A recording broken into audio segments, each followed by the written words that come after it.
Sa pagbubukas ng labyrinth, ngayon ay pag-uusapan natin ang nilalaman o ano-ano ang mga nasa loob nito at tatalakayin ko din kung sino-sino ang mga floor guardian sa bawat ikasampung palapag. Pero bago natin ito simulan, kung hindi ka pa nakafollow sa ating channel ay huwag ka nang magdalawang isip pa, baka naman. So simulan na natin at huwag na natin patagalin pa, let's go! Ang pader sa loob ng labyrinth sa Tempest ay parehas lamang ng itsura kung saan unang nagkita si Rimuru at Ramirez. Ang unang palapag nito ay may haba na 250 meters na may 4 na sulok na sadyang masasabi mong napakalaki talaga. Naglalaman nito ng mga patibong gaya ng mga pitfalls, pero ang pitfalls na ito ay hindi naglalaman sa ilalim ng mga matatalim na bagay kundi nagsisilbi pa nga itong shortcut dahil sa kapalpakan ni Ramirez. Naglalaman din ng bawat palapag ng mga bronze and silver treasure chest at ang gold treasure chest naman ay matatagpuan lamang kapag natalo na ang floor guardian sa bawat ikasampung palapag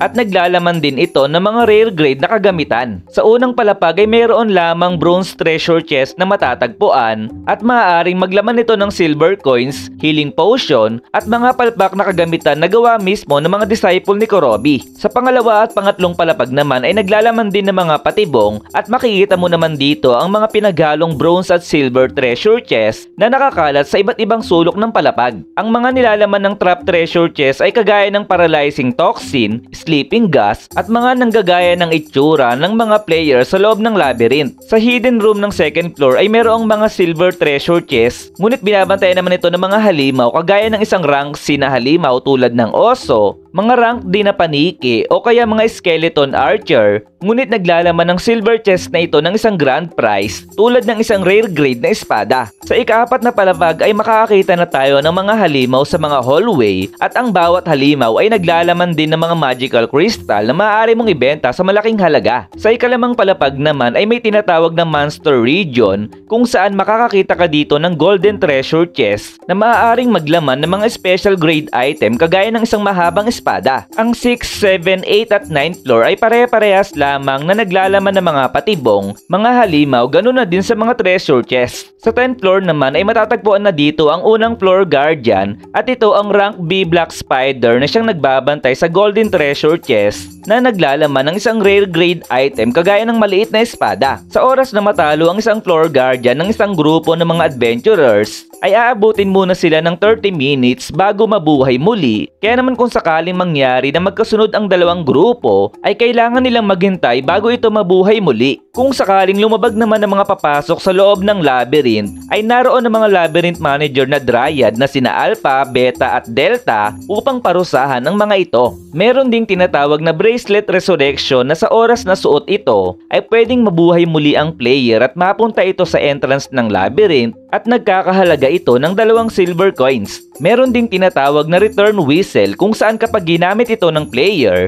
ay mapupunta sila sa pinaka-entrance ng labyrinth at nagkakahalaga naman ito ng 30 silver coins. Subalit pagkatapos ng pagtesting sa loob ng labyrinth ay may iilang binago upang padaliin ang pagtapos sa unang palapag, gaya ng hindi na sila naglagay ng trap dito at mga rank F na halimaw na lamang ang makikita na matatagpuan pa sa mga kwarto na mayroong mga treasure chest. Sa second floor naman ang mga rank E na halimaw naman ang makikita at simula ng ika-5 palapag ay makikita na ang mga rank D na halimaw. Sa bawat ika-10 palapag ay may tinatawag na save point at sa bawat ika-5 palapag naman ay may safe zone kung saan pwedeng mag-refill ng tubig para sa kanilang inumin. Subalit sa ilang araw na nakalipas ay hirap pa ding makarating sa second floor ang mga player kung kaya't nagsuggest si Masayuki na gawing training ground ang unang palapag kung saan ituturo dito ang mga gabay at aral na kanilang haharapin sa loob ng labyrinth. Isa pang mungkahi ni Masayuki ay maglagay daw ng mga banyo sa bawat palapag at mga sleeping space kung saan makakatulog ng maayos ang mga adventurers ngunit magbabayad ang gagamit dito. Kaya naman tinanggal na ni Ramirez ang safe zone sa bawat ika-5 palapag at gagawa na lamang siya ng pinto sa bawat palapag na siyang kokonekta sa pahingahang lugar. Naisip naman ni Rimuru na lagyan ng tissue paper sa gilid ng banyo ngunit may bayad din ito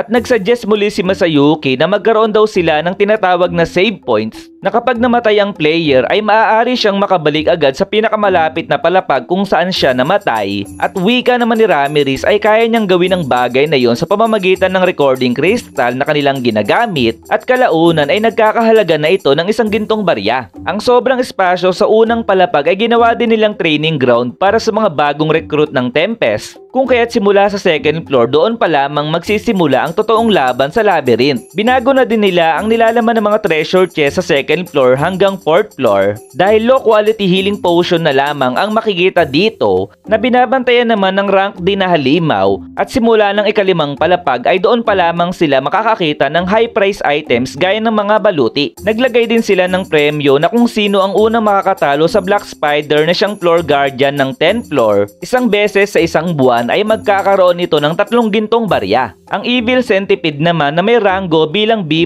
na siyang floor guardian sa 28th floor na kayang umatake ng malayuan at may skill na paralyzing breath, at kapag natalo din ito sa unang beses sa loob ng isang buwan ay makakakuha sila ng 5 gintong barya. Ang Ogre Lord naman na may rango bilang B+ at kasama nito ang 5 niyang mga alagad na silang floor guardian sa ika-38th floor, subalit naiiba ito sa lahi nila Benimaru dahil nabubuhay lamang ito ayon sa kanilang mga instinct. Nagtataglay sila ng malakas na kapangyarihan at mahusay sa coordination, kung kaya't mahihirapan ang mga player na kalabanin ang mga ito, at sa oras na matalo naman ay makakakuha ang player ng 10 gintong barya. Ang Tempest Serpent naman ay may rango bilang A-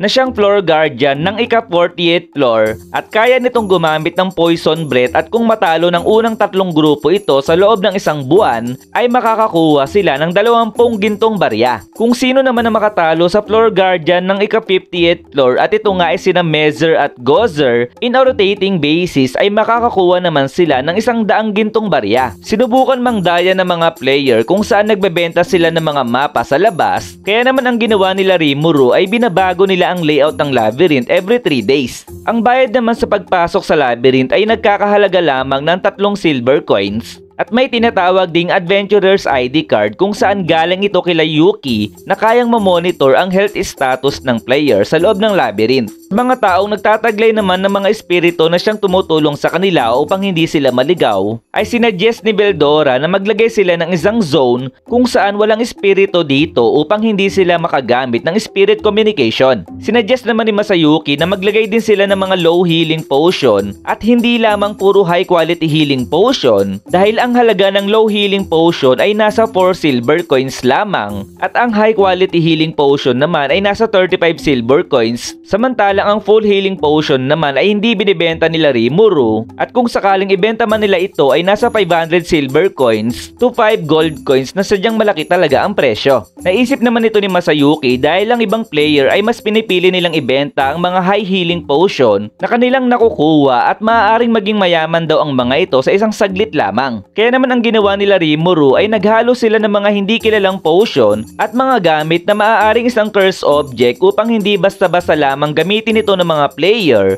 at kailangan pa nilang gumamit ng appraisal upang malaman ito, at nagkakahalaga ng 1 silver coin ang bawat appraisal na kanilang gagawin. Naglagay din sila Rimuru ng mga items na kailangan mo munang makumpleto upang mag-activate ang effects nito, kagaya na lamang ng Ogre series kung saan kapag nakumpleto mo ang 5 item kagaya ng espada, armor, gloves, helmet at boots, ay doon lamang lalabas ang skill na meron ito, gaya ng magic interference at magic resistance. Meron namang tinatawag na monster room kung saan dito nabubuhay ang mga halimaw, at ang grupo naman nila trainee ang naglalagay ng mga items sa loob ng katawan ng mga bagong silang ng halimaw. Sa floor 51 at 59 ay matatagpuan naman ng mga patibong na si Ramirez mismo ang gumawa. Kasama na rin dito ang maraming undead na sinasamo ni Adalman dahil si Adalman mismo ang boss ng floor 60. Sa floor 61 to 70 ay matatagpuan naman ng mga patibong na ginawa ni Beldora, gaya na lamang ng sliding door, illusionary walls, sobrang dilim na lugar at mga laser. At ang boss naman dito ay ang bagong Elemental Colossus ni Ramirez na sobrang lakas talaga. Sa floor 80 naman, ang nagbabantay sa mga oras na ito ay ang bagong gising na si Apito, at dahil tulog pa si Zizion ay siya muna ang naging floor guardian sa floor 80. Sa floor 81 to floor 89 ay matatagpuan naman ng mga alagad ni Kumara na siyang galing sa kanyang buntot na kayang mag-evolve at makapag-isip na sila lamang, ngunit malaki naman ang nawawalang Magicules kay Kumara kapag nakahiwalay ito sa kanya. Sa floor 90, ang talagang nagbabantay sa mga oras na to ay si Kumara, ngunit dahil bata pa ito ay si Beretta muna ang pansamantalang naging floor guardian dito. So gaya nga ng sinabi ko sa mga nakaraan nating video,